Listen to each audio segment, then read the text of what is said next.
Alright, so we're right back into another Dragon Ball Super card game video. This one, yeah, we're gonna go ahead and talk about the biggest announcement in a long time since the ban of SS3, and that is an update to the ban list.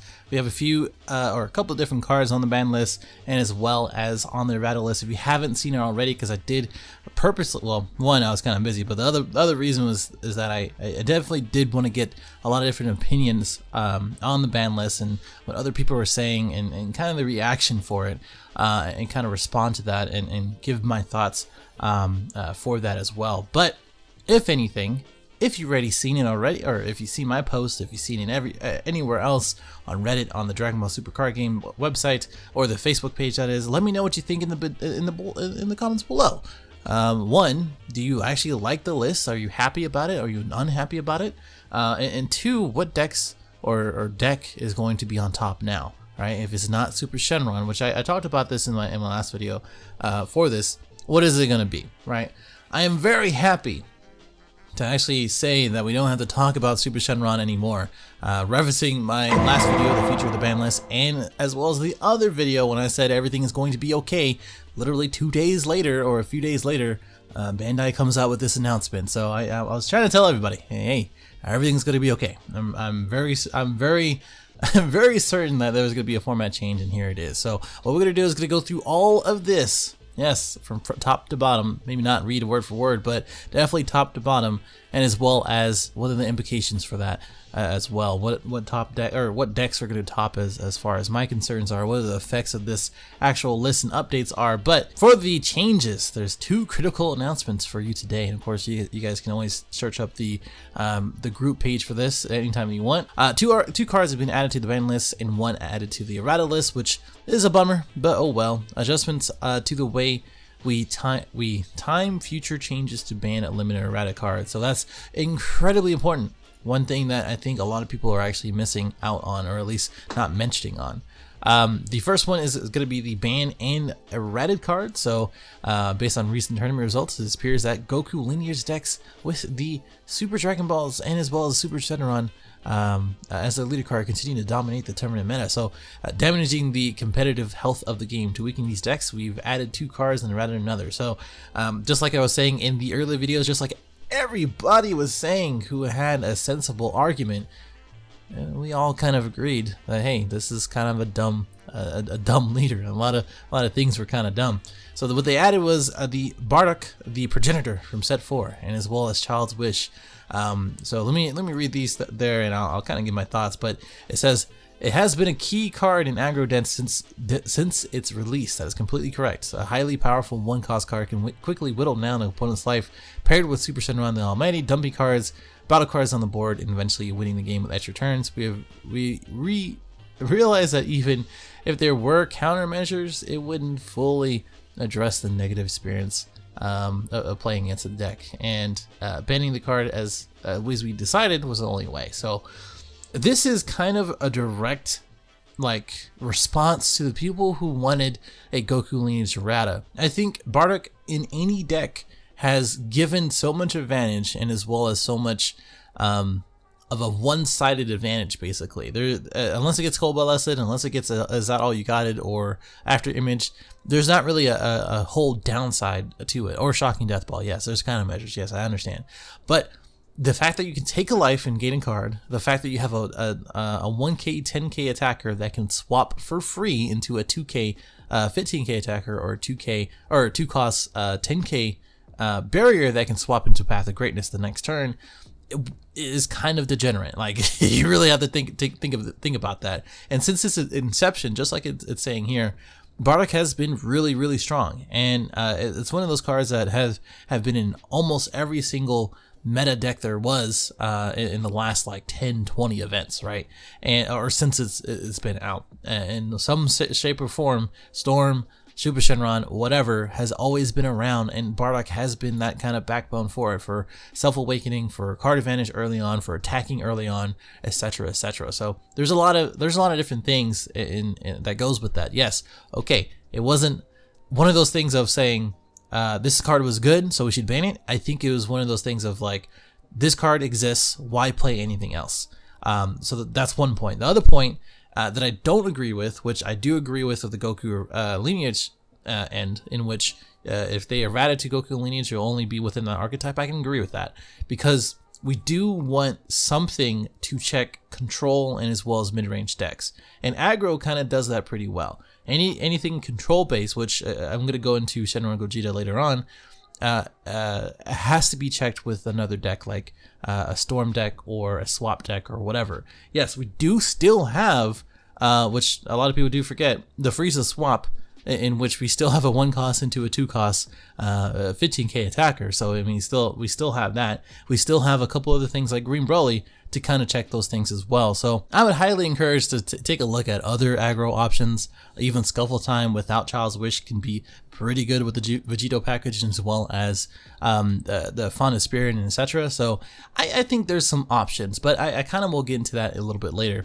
As far as the Child's Wish, says while the defining card for Shenron decks, it has seen consistent use. People can play, or players can play 3-cost battle cards in turn 2 using Explorer Bulma and Shenron Leader, reuse energy for free, and then recycle Child's Wish to take incredibly long turns. Players have to frequently wait for 10 minutes for opponents to finish their turns, which feels unfair and unfun from a competitive standpoint. For this reason, we chose to ban the card. So this is a huge ban. I think it's the right one. In my video I said it should go to 1 for at least some of these decks like Shenron Buu, and as well as even AoE Dende, etc. could kind of do that, or at least frolic and survive and exist. But now, since AoE Dende can't play anything above 4 costs for extra cards, it can't play World Peace. So I think AoE Dende might move towards something like Hirudegan. So that way you can pitch all of the AoE cards. You can play the 3-drop on turn 3, Awaken if you are at that point, which you should be, and then untap 2 for red, and then go ahead and use the AoD combo. So I think there's some other things like Hercule. You know, there's always that. He doesn't untap 2, but you can always play it for 6 if you stall that. There's a lot of things, right? As far as Child's Wish itself, I said this in the podcast for No Counters, No Combos, that me, Eggman, Joey, and as well as Adrian from No Counters, No Combos all talked about just the Child's Wish, in as well as its effect of being such a generic card. A lot of people say that the design is limited for the future, and I agree. I think not only that, but also Font of Spirit. Just like Joey's saying in there in the podcast, saying, you know, they always have to talk about or think about 2 costs 10k Saiyan cards, right? It's the same thing for this. You always have to think about 2 costs 15k or less battle cards because of Child's Wish, and because of how Explorer Bulma sort of impacted that with Super Shenron. A lot of people were saying, oh, it wasn't, Explorer Bulma was never a problem card with Child's Wish because of Super Shenron or before Super Shenron.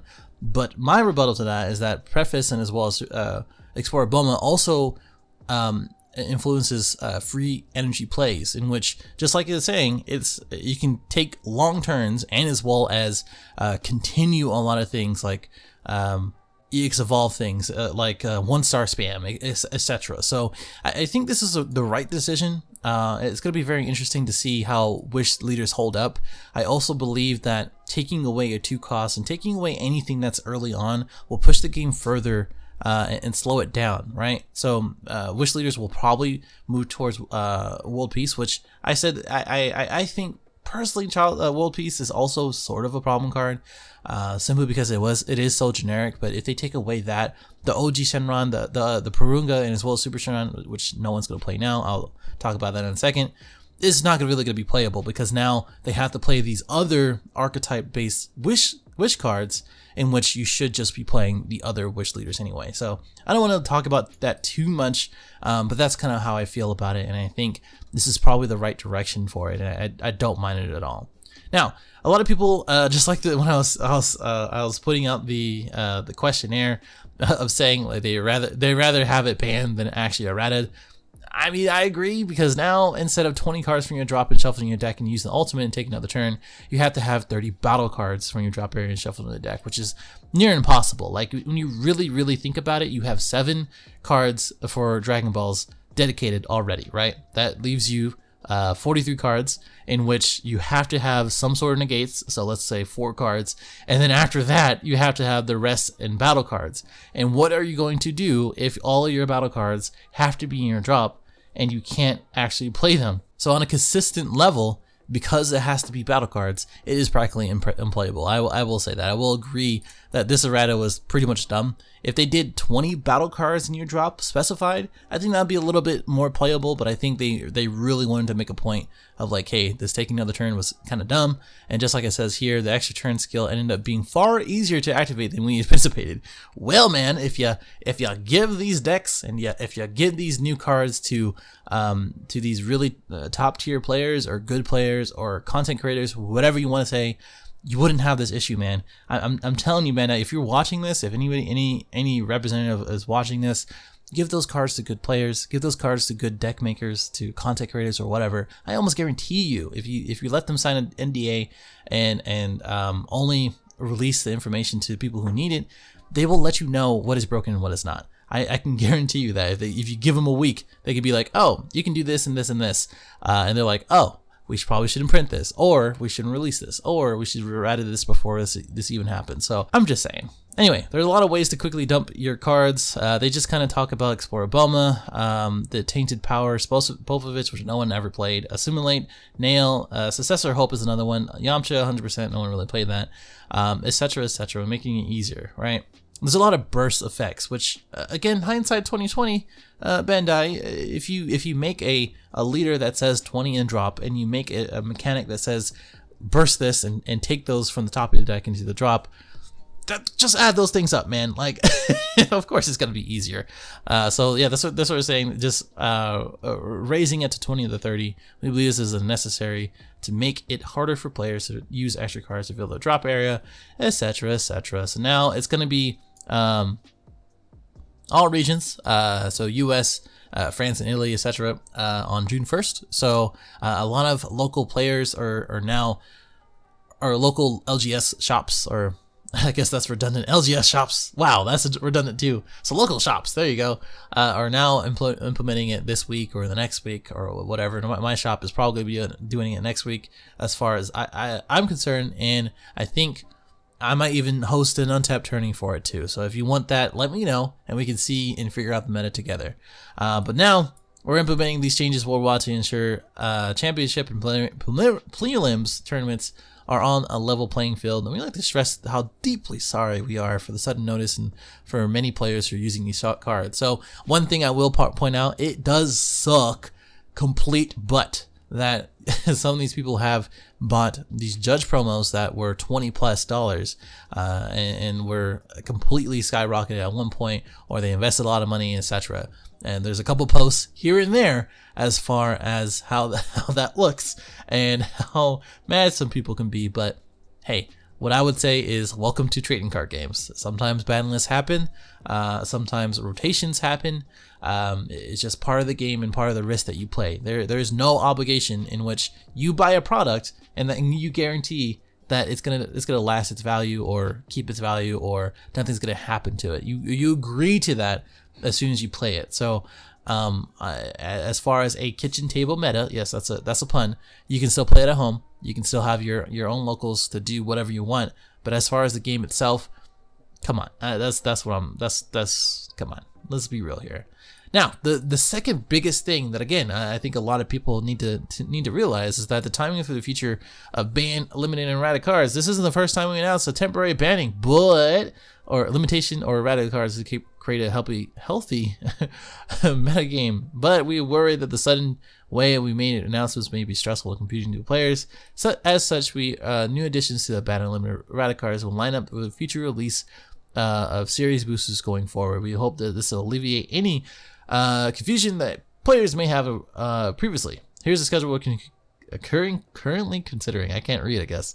Announce any ban, limited, or errata changes prior to release of the new series boosters. I would love that. And then changes go into effect with the new release of the series booster. Emergency changes may go into effect outside of the buzz schedule. I'm cool with that. Just like this one. Needless to say, we don't need to add any more, or don't want to add any more to the list, but everyone on the design team is working tirelessly to ensure the game's balance is a top priority. And the next one, again, keep this in mind, will arrive prior to the Set 7 pre-release. Thank you for the continued support. Thank you, Bandai, and as well as the design team. They don't get enough credit as far as what they do, but I do agree that it is hard. It is very difficult to balance a game, but I'm very, very glad that apart from all the memes and everything else that we've had, that they actually have addressed it, and we have a new format. This is going to be wide open. I think there's a few things to kind of consider, and let's kind of talk through that for a second. So with the ban lists in effect, and as well as maybe even some more ban cards, or at least updated limited cards coming in Set 7, we have a few things. We have the multicolored cards, which I did a couple videos on. I just did the pan and sheet line one. Janemba is probably going to be after this video the next day, so whenever you're watching this, go check that one out as well. We do have the red and green stuff. We do have the world martial arts stuff, which is amazing. I didn't get a chance to talk about it in the full text, but I will be making a video separate to this that is probably going to be like the top 5 or top 10 cards that I would look forward to as far as this goes. And there's a lot. You know, the Videl is very good. The Dende is pretty good. The Deborah is very cheeky but very effective. The new yellow support from Mutaito, Master Roshin, as well as the Jackie Joel stuff, all very, very good. I would highly recommend to look into this. Yes, it's a bummer of how this is being distributed and why there's so much, but you also have to realize that the set sucked. It was very good for some time, but the longevity of it kind of proven from event to event how it couldn't have any staying power. And now with all this stuff, it's gonna help quite a bit of quite a number of archetypes, I would say. And they needed to include a lot of stuff, which means 20 cards for this series in order to be effective for the entire set. So just keep that in mind. And then we have the Expansive set, the special anniversary box. I would highly recommend also to pre-order this. I have a feeling, this is just me, no financial advice, no anything like that, but I have a feeling that these are going to be pretty expensive. Not only the reprints, but also the cards that come in it. If they keep going with this sort of like boost the previous archetype type thing and make it actually very strong, I do believe there's going to be a number of taste cards in this. So I would just say, watch out. And of course, the draft box coming in September 2019. I think 2019. Why did I say that? Just September. I think this is going to be interesting. I don't really agree with all of this. Every pack is formatted for a draft box. I think it's fun and an idea, but now we have 103 more cards to collect and 72 classic reprints. So it's going to be interesting to see what comes out of it. But again, this is going to be right before, I do believe, Set 7. I don't think they have the dates. Oh, okay, July. Oh, okay, this is right after Set 7. Sorry, some of this stuff I just kind of forget about, and it's coming up pretty quick. We're mid-May. Multicolors right now is coming out this week, and then we have the June release for the anniversary set for next month, and then we have Set 7 for the next month. Although it has been slowed down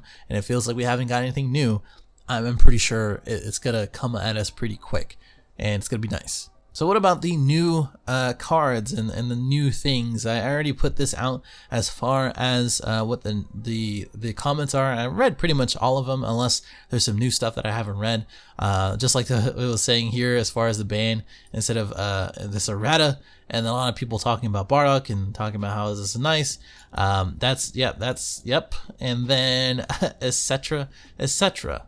Now, what is going to be on top, right? I think that's something to really consider. I think the first thing that comes to mind is going to be Kid Goku, but I think Kid Goku actually has a lot of answers to it, from the one-drop Vegeta to Crisis Crusher to Baby to a number of other things. Same thing for Janemba. TN is really good. Slug is in existence, a code figure, right? And as well as Green Broly, if it actually does well and doesn't get countered like 40 times, it can actually do well going turn 2 or something, right? Hidden Mastery, yes, I think Path of Greatness is still kind of a busted card. I think Hidden Mastery is still kind of a busted card, but now with the Mutaito counter card, yes, it is something that can be played around, like with Bad Ring and as well as minus Killing Zone. It is a really good answer for it, and Baby is still a really bad matchup for that, so I don't really care about that. Then we have Green Broly, which I think Janemba still has a kind of a 50-50 matchup between each other. If it can defend pretty well, and as well as make them draw cards, and as well as remove whatever they need to remove for their Broly line, I think it's going to be a pretty good time for both of those decks to kind of go against each other. And that kind of reminds me, for Shenron Gogeta, a lot of people are saying since Child's Wish got banned, things going to get slowed down. The same thing for the swap package. But I don't really agree with that, because now I think Green Broly in existence, Shenron Gogeta is not going to be good. I highly doubt that. It's going to have too much of an effect on the meta, because it can go up the line pretty quickly even without cards on the field. And it has access to Cobalesce to Cobalesce the 4-drop Shenron and then remove it. And then it also has the 8-drop that can kill off the 7-drop Gogeta. So I do not think it's going to have any kind of trouble or any sort of thing to worry about. But I will say there's a few things that we need to consider. Is that, yes, it is wide open, but you also have to consider the things that I talked about in the Pan video of why she hasn't won an event. It's the 3 things, which I now kind of forgot, but I'm going to paraphrase. It's the advantage, the fairness of the deck, and as well as how it fares against other decks. That's pretty much the summary of it. And if you can do those things by yourself on average and do really well with your deck, no matter what meta it is, no matter what format it is, you will be fine and it will be successful. The other thing is that World Martial Arts Tournament coming in next month is going to make a kind of a splash because of all of the good cards that are in it, and as well as all of these good deck builders out here, hopefully making some decks, and then the good players are going to be playing those decks, which is the other part of the Pan video. I think it's going to be pretty good, and I think it's going to be very surprising to see all of these new Wunmat cards out here. But I don't want to talk about it anymore. I talked about it a lot. Let me know what you think about about this and everything else that I said in the comments below. Go check out the podcast from No Counters, No Combos, Adrian's podcast on his channel. I will link it in the description and as well as on the community tab. Because if I miss anything, I probably said it in there, or we all already said it in there. And then subscribe if you're new. Like, dislike, all that. I will see you guys in the next one. Later. 2 to the 1, from the 1 to the 3. I like good pussy and I like good trees. Smoke so much weed you wouldn't believe, and I get more ass than a toilet seat. 3 to the 1, from the 1 to the 3. I met a bad bitch last night in the D. Let me tell you how I made a leave.